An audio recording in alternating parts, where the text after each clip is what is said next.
Hyderabad is the sixth largest city of our country. With the rising population and urbanization, the number of destitute and orphan children are also increasing. Gracious Paradise is a charitable organization in Hyderabad situated at Vanasthalipuram, which works towards the upliftment of such orphans and destitute children. More than 60 children are being taken care by Gracious Paradise. They are leading a comfortable life here. Every day after completing daily routine in the morning, they have their breakfast and soon begin study. Children from 5 to 15 age group are living here. They are provided with free food, shelter and education. Dedicated teachers help them to study. Similarly, dedicated cooks are there to prepare food for them.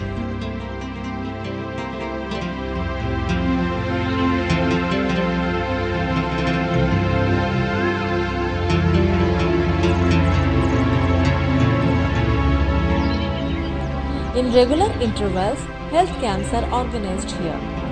Doctors do check up the children and prescribe medicines. People from different sections of life come occasionally and share their happiness with these children.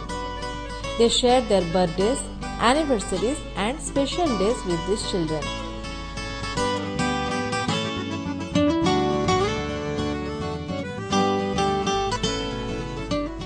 Gracious Paradise doesn't confine its effort to these children.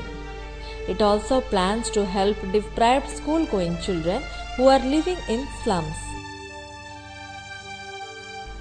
It has planned to provide breakfast and lunch to such school-going children. The scheme launched on 12th December 2012, which will be regularized soon. There are many things to be done for the destitute and deprived children.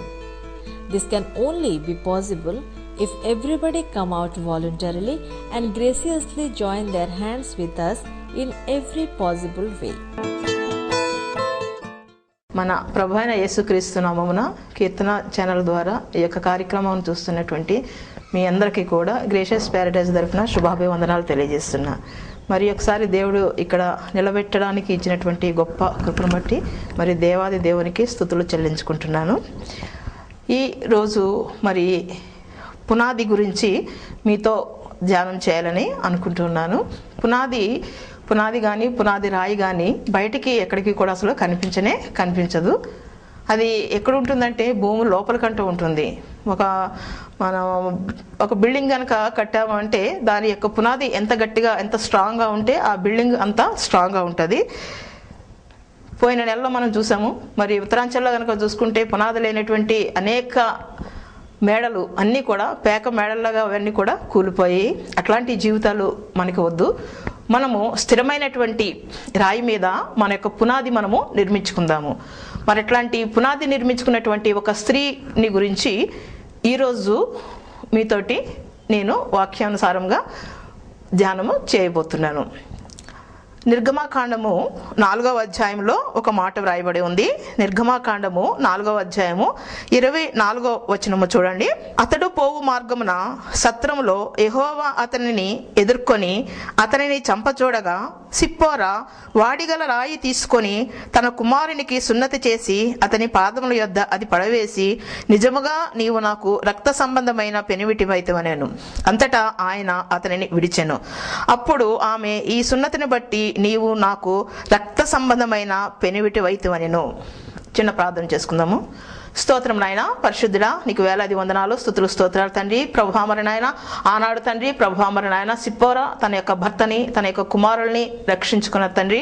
అంతేకాదు నాయన ప్రభువామరి నాయన ఒక గొప్ప ప్రవక్తగా ఒక నాయకుడిని నిలబెట్టి ఉన్న తండ్రి. ప్రభువామరి నాయన ఆ యొక్క నాయకుడు ఎవరు ఏంటి అన్నదంతా కూడా ప్రభువామరి నాయన మేము ధ్యానం చేయబోతుండగా తండ్రి. ప్రభా నేను కాదు నాయన, మీరే నాతో మాట్లాడవలసిందిగా మా ప్రభుని బట్టి వేడుకుంటున్నాం తండ్రి. ఆమేన్. ఇక్కడ మనకి ఇద్దరు వ్యక్తులు కనిపిస్తున్నారు. అతడు పోవు మార్గము సత్రములో యెహోవా అతనిని చంపజూడగా. ఎవరైనా మనల్ని చంపాలి అనుకున్నప్పుడు మనం ఎవరి దగ్గరికి వెళ్తామంటే బలవంతుల దగ్గరికి పరిగెడుతూ ఉంటాము. అయ్యో ఎవరో వస్తున్నాడు మనల్ని చంపడానికి అనేసి, లేకపోతే పోలీస్ స్టేషన్కి వెళ్తూ ఉంటాము. మన ప్రయత్నాలు మనము చేస్తూ ఉంటాము. కానీ ఇక్కడ జరిగింది కనుక చూసుకుంటే, అతడు పోవు మార్గమున సత్రంలో యెహోవా అతనిని చంపజూచెను. యెహోవా దేవుడే ఇక్కడ ఆయనని చంపజూస్తున్నాడు. మరి ఎవరైనా సిప్పోరా యొక్క భర్త.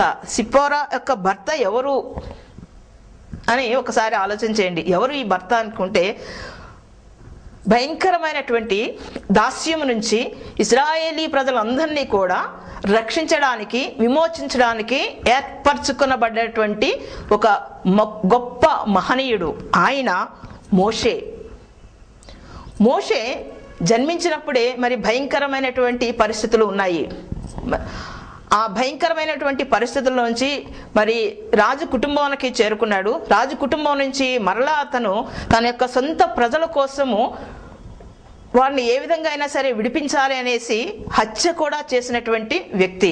మరి ఆ యొక్క హత్య ఫరో రాజు దగ్గరికి వెళితే మళ్ళా నన్ను చంపుతాడేమో అని భయపడి ఎంతో దూరము పారిపోయి అక్కడ 40 సంవత్సరములు, మరి రాజు కుటుంబంలో 40 సంవత్సరాలు, తర్వాత తన మామ దగ్గర 40 సంవత్సరాలు ఉన్నటువంటి మోషే ఎప్పుడు కూడా అతని యొక్క ఆలోచనలు ఎలాగైనా సరే నా యొక్క ప్రజలని, నా యొక్క జనాంగాన్ని రక్షించాలి అనేటువంటి గొప్ప ఉద్దేశంతో అతను ఉన్నాడు. కానీ ఏమి చేయాలి, ఎట్లా చేయాలి అన్నది ఆయనకి సరిగా అవగాహన లేనటువంటి టైం. ఒకసారి మరి మోషే తన యొక్క మామ అయినటువంటి ఇత్రో మందలనంతా కూడా కాస్తూ ఉన్నప్పుడు హోరేబు కొండ మీద ఆయన ఒక దర్శనాన్ని చూశాడు.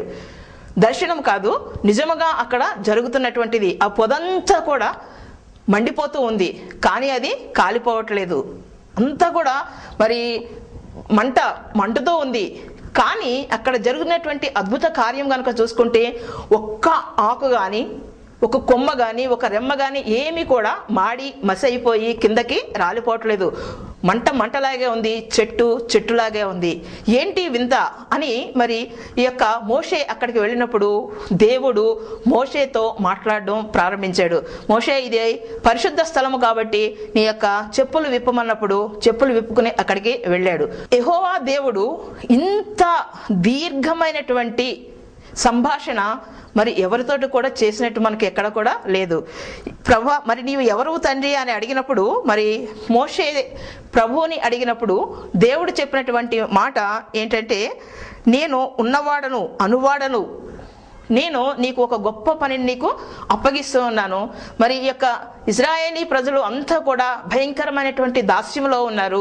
వారి కాడి విరగొట్టాలి, వాళ్ళ భుజం మీద నుంచి ఆ యొక్క దాస్యము తొలగించాలి, వాళ్ళ యొక్క సంఖ్యలు విరగొట్టాలి. కాబట్టి నేను నిన్ను ఎంచుకున్నాను. నీవు తిరిగి మరి ఐగుప్తుకు వెళ్ళు, ఐగుప్తులో నీ జనాంగం అంతా కూడా వాళ్ళు పడుతున్నటువంటి బాధలన్నిటికి కూడా విడుదల కలుగు చేయి, నేను వారిని రక్షిస్తాను, నీవు వెళ్ళు అని చెప్పినప్పుడు మరి మోషే ఏమంటున్నాడంటే, మా బాబాయ్ నా వల్ల ఏమీ కాదు, నేను ఏమీ కూడా చేయలేను, నా వల్ల కాదు అనేసి ఆయన చెప్తూ ఉన్నాడు. లేదయ్యా, నువ్వు చేస్తావు, తప్పకుండా చేస్తావు. ఆ యొక్క ప్రజల దగ్గరికి నీ వెళ్ళు, ఫరో రాజు దగ్గరికి వెళ్ళు, నేను ఏమి చెప్తే నీవు ఆ మాట చెయ్యి, అది అక్కడ సూచక క్రియలు చెయ్యి అని చెప్పినప్పుడు కూడా ఆయన నమ్మట్లేదు. లేదు, నీ చేతిలో ఏముంది అని అడిగినప్పుడు, మరి ప్రభు అడిగినప్పుడు నా చేతిలో ఒక కర్ర మాత్రమే ఉందంటే అది కింద పడవేయమనగానే అది కింద మోషే పడవేసినప్పుడు అది పామైపోయింది. తిరిగి మరలా దాన్ని పైకి తీసినప్పుడు అది కర్రగా అయిపోయింది.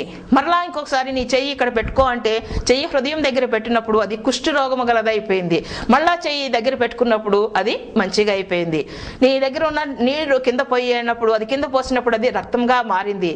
ఇవన్నీ కూడా చూసినటువంటి మోషే, వెళ్ళు, మరి ప్రభు చెప్పినటువంటి మోషే నీవు వెళ్ళు, వెళ్ళి ఆ యొక్క జనాంగాన్ని దగ్గరికి వెళ్ళి వారిని విడిపించు. నీ దేవుడు, నీ పితరుల దేవుడు, అబ్రహాము దేవుడు, ఇస్సాకు దేవుడు, యాకోబు దేవుడు మిమ్మల్ని విడిపించడానికి, అబ్రహాముకి చేసినటువంటి వాగ్దానాన్ని బట్టి మిమ్మల్ని అందరినీ కూడా విడిపించడానికి సిద్ధంగా ఉన్నటువంటి నీ దేవుని దగ్గర నుంచి పిలుపు వచ్చింది, నీవు వెళ్ళు అని చెప్తూ ఉంటే ఆయన మోషే ఇంకా అంటూ ఉన్నాడు, నా వల్ల కాదు, నేనేమి కూడా చేయలేను అనేసి అక్కడ చెప్తూ ఉన్నాడు. కాదయ్యా నువ్వు వెళ్ళు అని ఎంత చెప్పినా కూడా మరి వెళ్ళకోకుండా నేను నత్తివాడని, నేను ఏమి కూడా మాట్లాడలేను, నాకు మాట్లాడడమే రాదు అని చెప్పినప్పుడు దేవుని యొక్క కోపము రగులుకుంటూ ఉంది. నిజమే, దేవుడు మనకి కూడా ఎన్నో చెప్తూ ఉంటాడు. మీరు లేచి వెళ్ళండి అంటే మనము, దేవుడు ఈ వైపుకి వెళ్ళండి అంటే మనము ఈ వైపు పరిగెడుతూ ఉంటాము. ఏమైనా కూడా అంతే కదా, మీరు ఈ పట్టణానికి వెళ్ళవయ్యా బాబు అంటే ఆయన ఇష్టానుసారమైనటువంటి పట్టణానికి ఆయన పరిగెత్తుకుంటూ వెళ్ళిపోయాడు. మనం కూడా మన జీవితాల్లో అట్లాగే దేవుడు ఏదైతే చేయొద్దని చెప్తా ఉంటాడో ఆ పని చేయడానికి మాత్రమే మనము ముందుకి వెళుతూ ఉంటాము, దానికోసమే పరుగులు పెడుతూ ఉంటాము.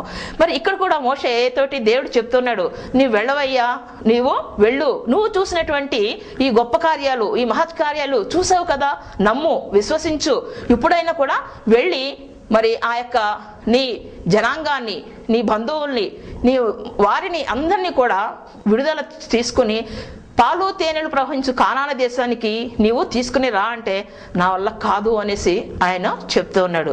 మరి దేవుని యొక్క కోపము చాలా వచ్చింది. మరి నిర్గమాకాండం 4లోనే ఒక మాట ఉంది, ఆయన మోషే మీద కోపపడి దేవునికి కూడా కోపం వచ్చింది. పూర్వకాలంలో దేవునికి చాలా తొందరగా కోపము వచ్చేస్తూ ఉండేది, అన్నీ కూడా మనకి తెలుసు. మరి ఈ కోపపడి నీ అన్నని నేను లేపుతున్నాను, నీ అన్న అయినటువంటి అహరోను ఉన్నాడు కదా, ఆయన నీకు తోడే ఉంటాడు, నీవు ఏం మాట్లాడాలో ఆ మాటలన్నీ కూడా నీ అన్న మాట్లాడతాడు, నేను చేసిన ప్రతి విషయం కూడా మీ అన్నతో చెప్పు, మీ అన్న మాట్లాడతాడు అనేసి చెప్పడం జరిగింది. మరి ఇంత దీర్ఘమైనటువంటి సంభాషణ మరి యెహోవా దేవుడు మోషేతో తప్ప ఎవరితోటి కూడా మాట్లాడలేదు. ఇన్ని సూచక క్రియలు, ఇన్ని అద్భుతాలు, ఇన్ని ఆశ్చర్య కార్యాలు చూసినటువంటి మోషేకి ఇంకా డౌటే, ఇంకా అనుమానమే. నేనెవరితో మాట్లాడాను, ఈయన నిజంగా దేవుడేనా, దేవుడు ఈయన ఉన్నవాడిని అంటున్నాడు, అనువాణని అంటున్నాడు, మరి ఎప్పుడు కూడా ఉండేటువంటి వాడిని అంటున్నాడు, యుగ యుగాలు కూడా ఉండేటువంటి వాడిని అంటున్నాడు, నిజంగా మరి నేను కర్ర పడేస్తే అది పాము అయిపోయింది, చెయ్యేమో ఇక్కడ పెట్టుకుంటే కుష్ఠరోగం గలది అయిపోయింది, మరి ఇలాంటి అద్భుతాలన్నీ కూడా నేను చూశాను, ఇది కళ నిజమా అనేసి ఇంకా డైలమాలోనే ఉన్నాడు.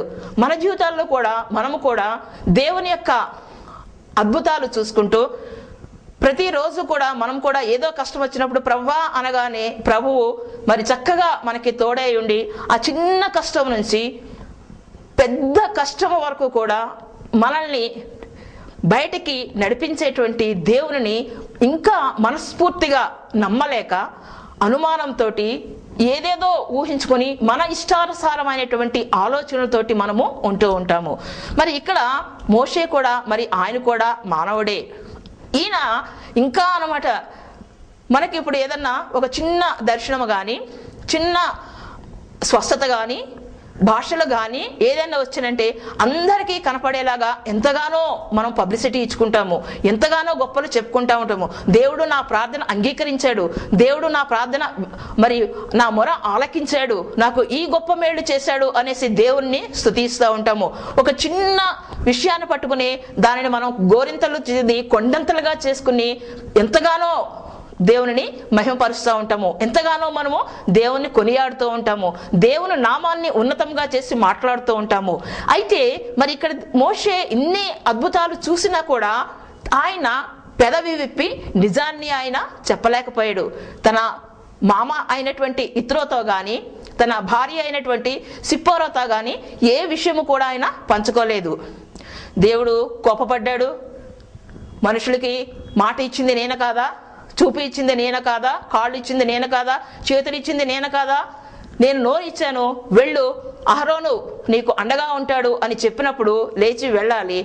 మరి వెళ్ళడానికి ఈయన తన యొక్క మామతోటి ఏమని చెప్తూ ఉన్నాడంటే 18వ వచనంలో కనుక చూసుకుంటే, అటు తర్వాత మోషే బయలుదేరి తన మామ అయిన ఇత్రో దగ్గరికి వెళ్ళి, సెలవైన ఎడల నేను ఐగుప్తులోనున్న నా బంధువుల యొద్దకు మరలపోయి వారింకా సజీవులై ఉన్నారేమో చూచెదనని అతనితో చెప్పగా, ఇత్రో క్షేమముగా వెళ్ళమని మోషేతో అనెను.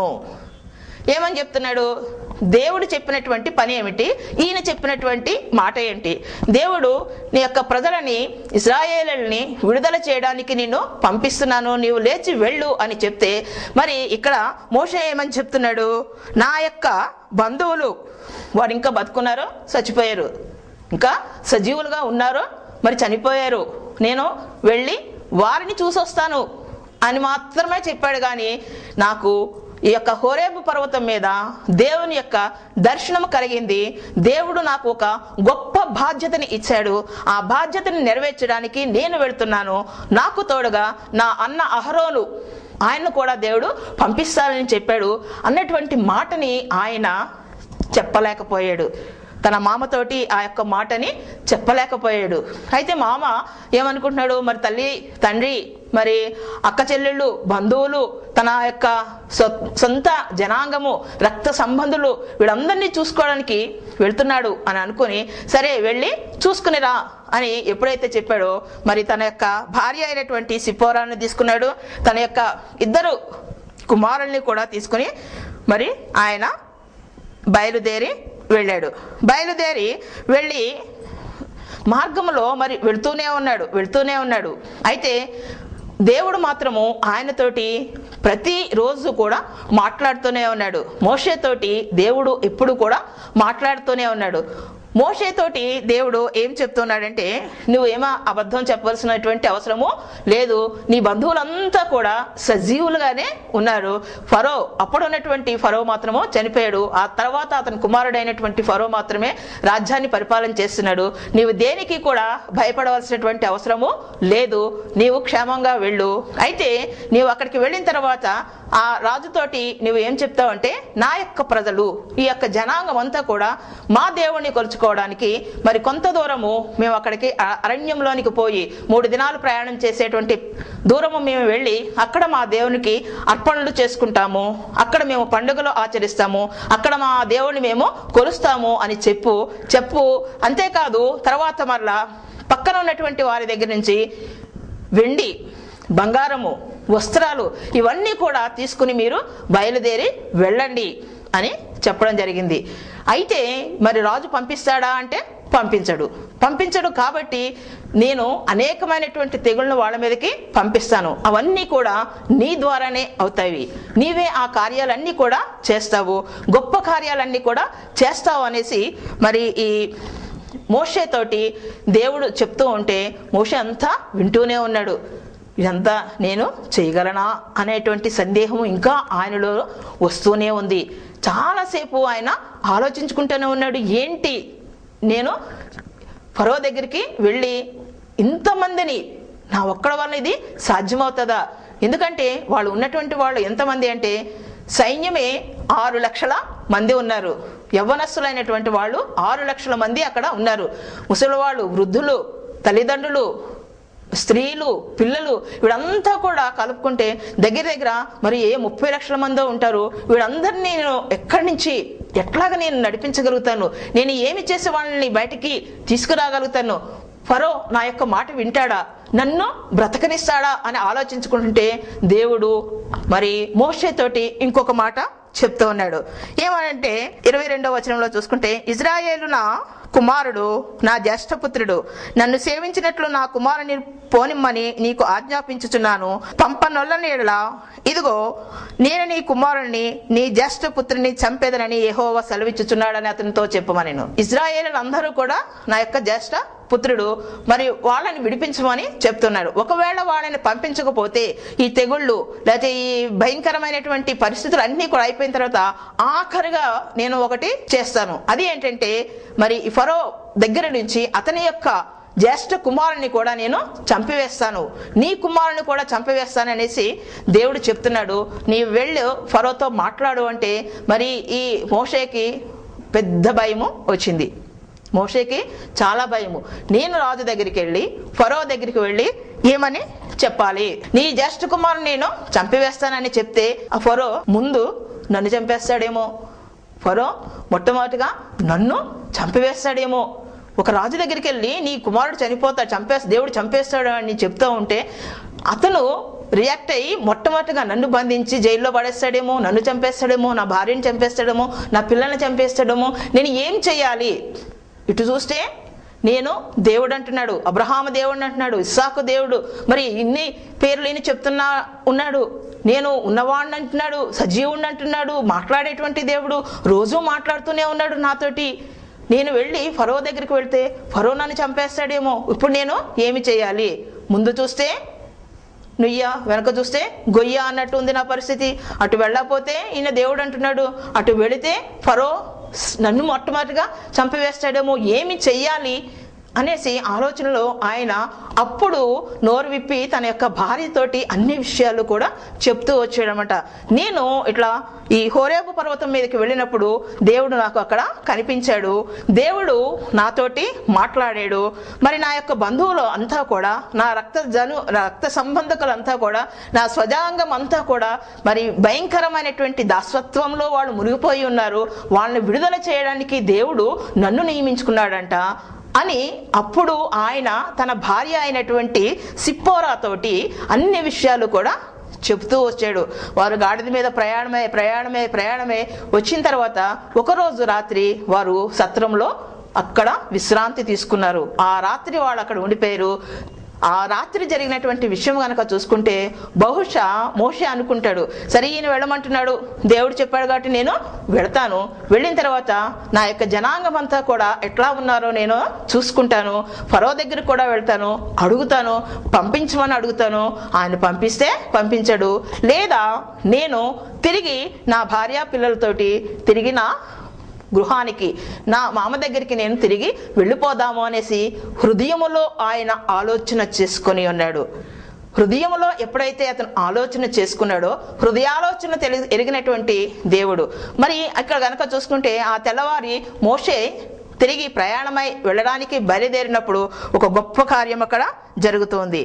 యెహోవా అతనిని చంప చూడగా మార్గం, ఆ యొక్క సత్రంలో, అతడు పోవు మార్గంలో సత్రంలో యెహోవా అతనిని చంప చూడగా, దేవుడే అతనిని చంపడానికి మరి కత్తి దూసినప్పుడు ఒక్కసారి మనం ఆలోచించుకుంటే మోషే కింద పడిపోయి ఉన్నాడు. మరి యెహోవా దేవుడు అతని మెడ మీద కత్తి పెట్టి ఉంచాడు. పక్కన అక్కడ భార్య సిప్పోరా ఉంది, 2 కుమారులు అక్కడ ఉన్నారు.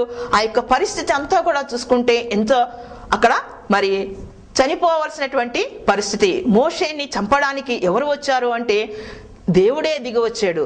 యెహోవా దేవుడే అతనిని చంపడానికి ఎప్పుడైతే ప్రయత్నం చేస్తున్నాడో ఆ యొక్క పరిస్థితిని అంతటా కూడా అర్థం చేసుకున్నటువంటి భార్య అయినటువంటి సిప్పోరా వెంటనే ఆమె తన యొక్క నిర్ణయాన్ని తీసుకుంది. ఒక గొప్ప నిర్ణయాన్ని ఆమె తీసుకుంది. ఆ నిర్ణయమే మరి మోషేని ఒక గొప్ప నాయకుడి కింద నిలబెట్టింది. ఆమె తీసుకున్నటువంటి నిర్ణయము ఏమిటంటే, మరి సిప్పోరా ఒక రాయి తీసుకుని తన కుమారునికి సున్నతి చేసింది. అంతేకాదు ఏమని చెప్తున్నట, నీవు నాకు రక్త సంబంధమైనటువంటి పెనిమిటివి, నీవు నాకు రక్త సంబంధమైనటువంటి పెనిమిటివని దేవునితోటి నిబంధన చేసుకుంది.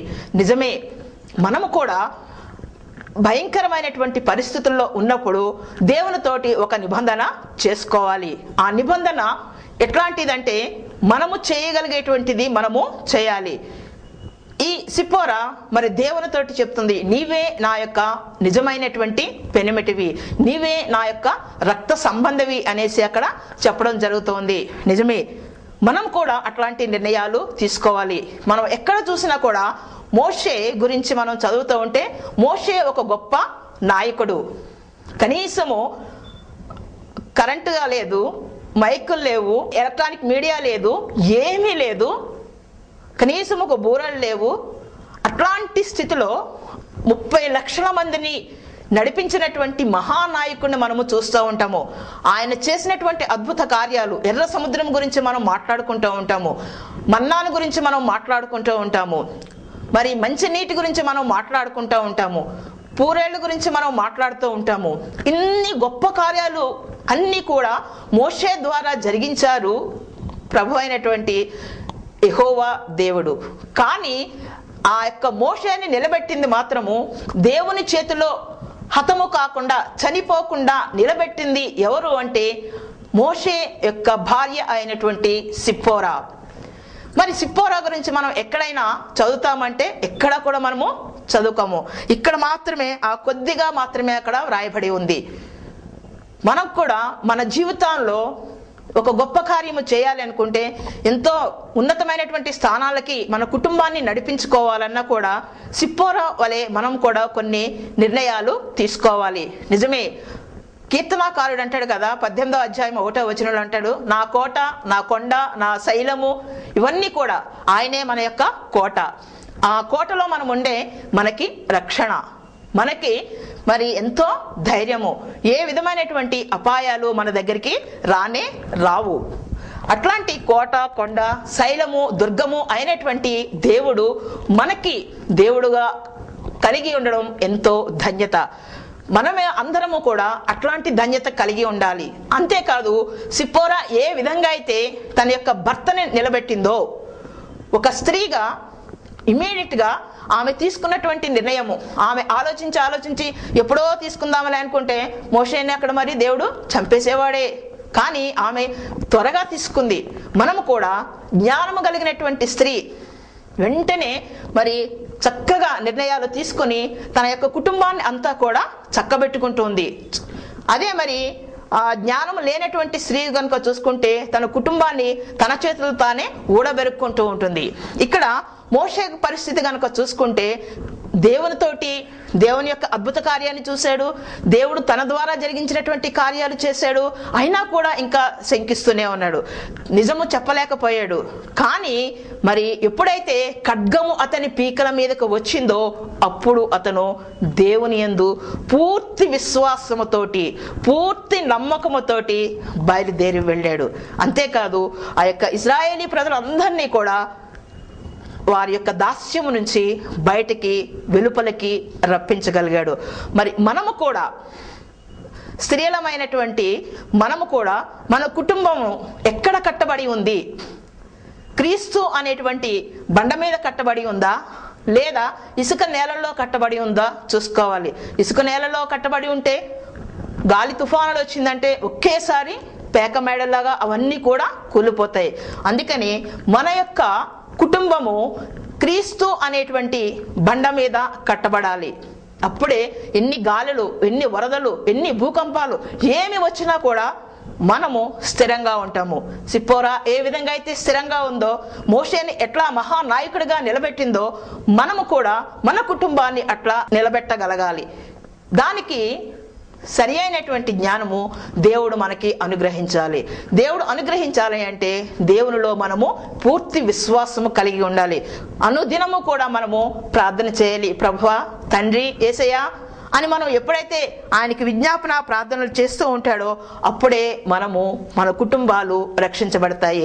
యెషయాకు రాసినటువంటి గ్రంథము 54వ అధ్యాయము 5వ వచనంలో కూడా ఒక మాట ఉంది, నిన్ను సృష్టించిన వాడు నీకు భర్త అయి ఉన్నాడు.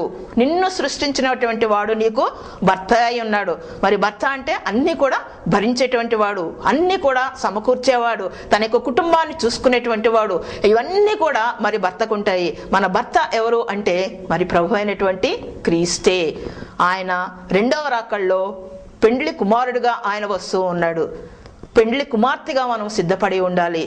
మరి మోషే ఎట్లా అయితే మరి రక్షించబడ్డాడో, సిప్పోరా ఏ విధంగా అయితే తన యొక్క కుటుంబాన్ని నిలబెట్టుకుందో, మనము కూడా మన యొక్క కుటుంబాలని అట్లాగా నిలబెట్టుకోవాలి. మన కుటుంబాలని నిలబెట్టుకోవాలి అంటే పునాది రాళ్ళలాగా మనము ఉండాలి.